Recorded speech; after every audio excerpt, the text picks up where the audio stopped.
I think the room couldn't be better for my topic because the air quality is a topic in this room, and you will see later on that it's more than just the air quality. We're talking a lot about decarbonization right now and about circular economy, but I think there are more aspects, and I would like to deep dive into another topic today, into the interior air quality. And this is a part, just as I mentioned before, which we experience every day in this room, but also in the interiors of our cars. If you enter a car, something happens. You either feel safe and comfortable, or you don't. And this is not with thinking about it if you like it or if you don't like it. It's like there are elements that you can sense directly, but you immediately feel. So we're talking about emissions, we're talking about light, temperature, and a lot of other different things. And this is a system actually which works together. And you cannot immediately sense it. You don't think about it. You either feel right or you don't feel right. And today we are doing a lot of testing and so on, but the question is, how can we predict this in the future? And if we have a closer look at it, we're talking about emissions. So emissions are relevant or are producing odor. So odor is one sort of emission. And the human body is trained to react to certain emissions or odors. So odor guides human behavior. It either makes you feel comfortable or, as we were trained as humans, it prevents and saves us from risks.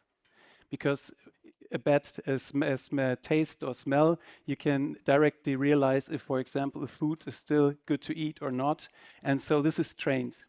But with modern materials, we are not able to sense everything. So perception has limits. And there are emissions now we cannot smell, but which are hazardous for people. And this is why since 25 years we are working actually on this topic, on interior air quality and on odor. And with AI, we have a new possibility because in the past, I will show you on the next slide, we worked with collecting data, with measuring, with people having a subjective impression on, for example, smell and odor and so on.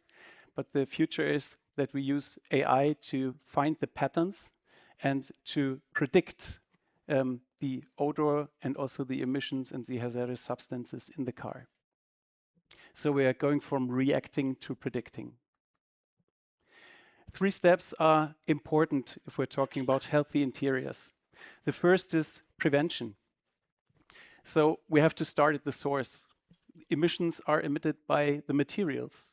They are in a very challenging environment. The car gets hot and cold and so on.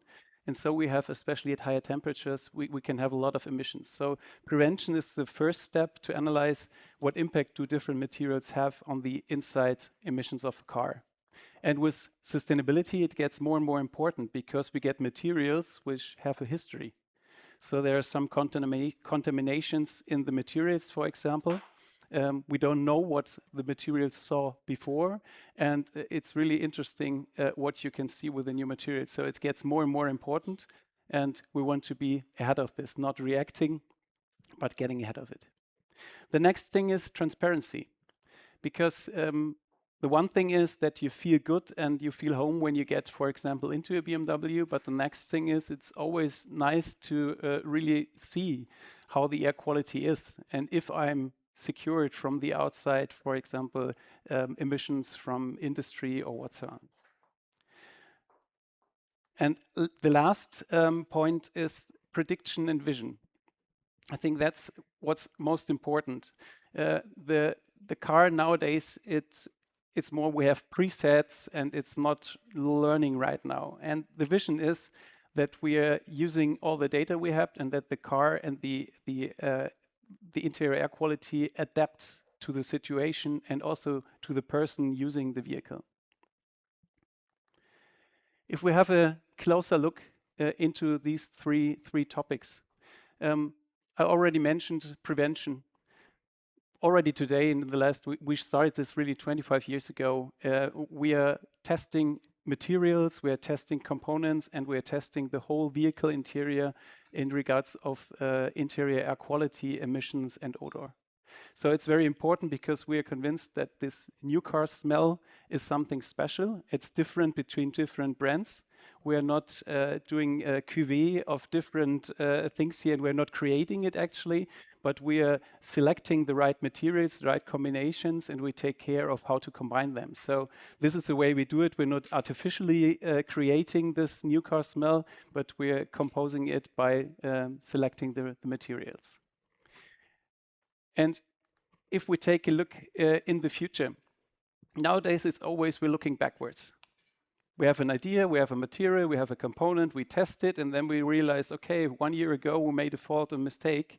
We have to change the material because it is not working like we think.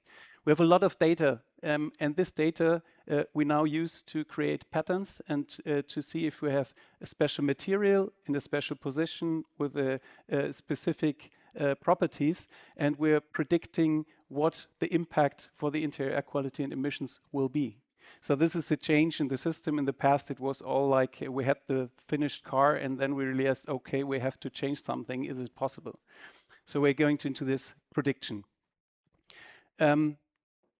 And this is from measuring what was to predicting what will be. I think this is very important. This is where AI really helps us, because as you can imagine, time is money in the business, and we need to get faster, and we have to reduce at least the faults that are not necessary. The next element is transparency. I already said nowadays we can visualize how the filter works, what do we have for filter performance, and so on. We can electronically steer the ventilation, and so on. We can adjust the temperatures in different zones. This is what we are already doing today, and we're displaying this also to the users so that you can see that your filter is working, at what performance your filter is working, and so on. But if we're looking one step ahead, it's the same again. It's we have to continuously adapt the system. And this is what we're not doing today. Today, we have a preset, and with this preset, the car reacts to a change, for example, in temperature or whatever. But the next thing is that we really have to realize if we're using a car, for example, in India, we have a different challenge for the filters, for example, then we would use it here. And it's about really saying the passenger in the car or the owner of the car, you should change this now, depending on where you drove the car, what the car saw, and now is the right time to change the filter to keep you safe and the air quality right. And this is really, really important because we're always talking about odor and also temperature. And there's a correlation. That's, I think, very important. 1 degree of temperature is the same than a bad odor in a car. So these filters, they have different functions. On the one hand, we have the temperature. On the other hand, we have the odor prevention with the system behind. We can also, and that's part of the next step, if we're looking to prediction and vision, what's happening. Also today, the car can realize situations. So we have a camera-based systems. For example, if you drive in a tunnel, the car is able to close the flaps so that not the bad air in the tunnel is coming inside.